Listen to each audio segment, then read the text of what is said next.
पिछले कुछ समय से खास करके जब से सोशल मीडिया आया है, लोगों के मन में रावण को लेकर एक पॉजिटिव इमेज बन चुकी है। कई लोग ऐसा अज्ञानवश करते हैं तो कई किसी विशेष जाति के कारण। इसका असर ये हुआ कि आज लोग रावण दहन को गलत कहते हैं। तो चलिए आज इसके ऊपर चर्चा करते हैं। रावण दहन एक परंपरा है जिसकी शुरुआत कब हुई इसकी कोई निश्चित जानकारी हमें नहीं मिलती, लेकिन इसका महत्व बहुत है क्योंकि रावण के जो 10 सिर है वो काम, क्रोध, लोभ वगैरह 10 अवगुणों के प्रतीक है जो व्यक्ति के अंदर ही होते हैं। और जब उसे रामत्व की प्राप्ति होती है तब इन 10 बुराइयों का दहन हो जाता है। इसी को याद करने के लिए हम हर साल रावण दहन करते हैं, लेकिन इसको गलत बताने वाले जो कि श्री राम के नहीं बल्कि मुझे तो रावण के पक्षधर लगते हैं, वो रावण के अच्छे गुण गिनवा के उसे महान दिखाने की कोशिश करते हैं। तो चलिए आज उसके अच्छे गुणों का भी सत्य देख लेते हैं।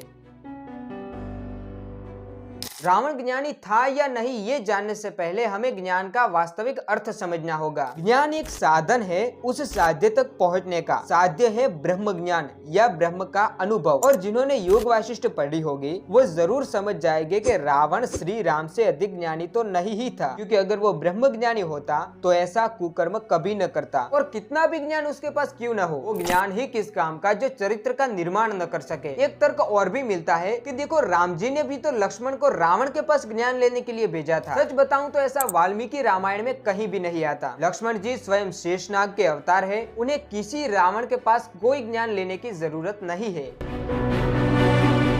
यहाँ मैं कहना चाहूंगा कि हाँ वो शिव भक्त जरूर था, लेकिन ये कहना कि वो श्री राम से भी बड़ा शिव भक्त था ये कुछ जचता नहीं, क्योंकि हमें गीता में 4 प्रकार के भक्त मिलते हैं, जिनमें सबसे श्रेष्ठ भक्त जो ज्ञानी है उसे बताया गया है। और वास्तविक ज्ञानी कौन है इसके बारे में मैं आपको पहले ही बता चुका हूँ। एक होता है सकाम भक्त और एक होता है निष्काम भक्त। रावण जो महादेव की भक्ति करता था वो सकाम भक्ति थी, माने फल की आशा से की गई भक्ति। और सकाम भक्त से निष्काम भक्त हमेशा उत्तम होता है और श्री राम निष्काम भक्त थे।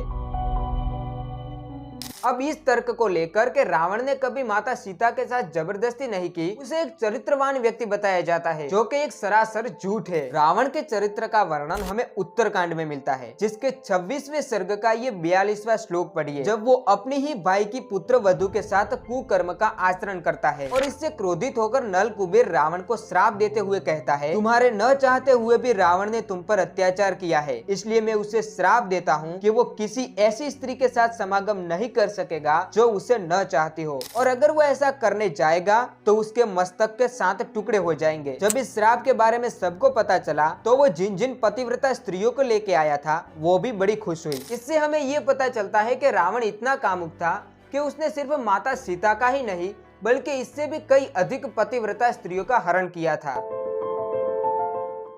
आपने अक्सर सीरियलों में देखा होगा कि राजा के पास जो दूत भेजा जाता है या मैसेंजर भेजा जाता है उसे मारा नहीं जाता, यही राज्य की सामान्य नीति होती है। लेकिन रावण तो इन सामान्य नीतियों का भी पालन नहीं करता था। जब उसके भाई कुबेर रावण की भलाई के लिए दूत भेजते हैं तो वो क्रोधित होकर उल्टा दूत को ही मार देता है। ये कैसा नीतिमान राजा था।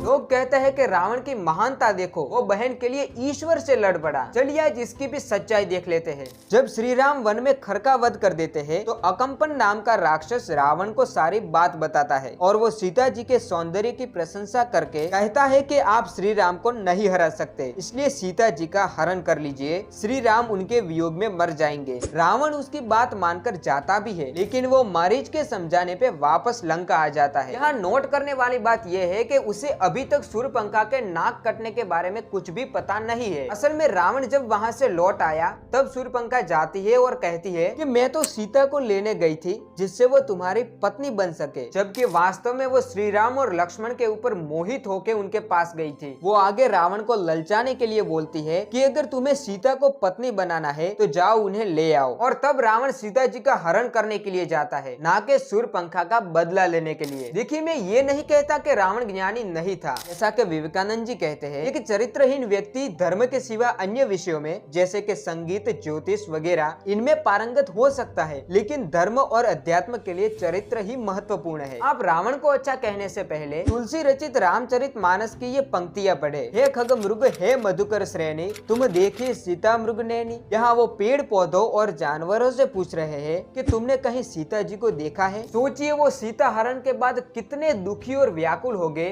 कि उनसे उनसे जाके पूछ रहे हैं जो खुद कुछ बोल भी नहीं सकते। और हमारे प्रभु को इतना दुखी करने वाले व्यक्ति को एक सच्चा राम भक्त उसे कभी महान नहीं कहेगा। अगर आपके मन में अभी भी रावण को लेकर प्रेम है तो वाल्मीकि रामायण पूरी पढ़िए, चला जाएगा, क्योंकि जो सत्य है वो तो सत्य ही रहेगा। मैं तो श्री राम को दुखी करने वाले और उनके शत्रु को कभी महान नहीं कहूंगा। अगर आपके विचार प्रेम पूर्वक कमेंट में जरूर बताइएगा। मिलते हैं अगले वीडियो में, तब तक जय श्री राम।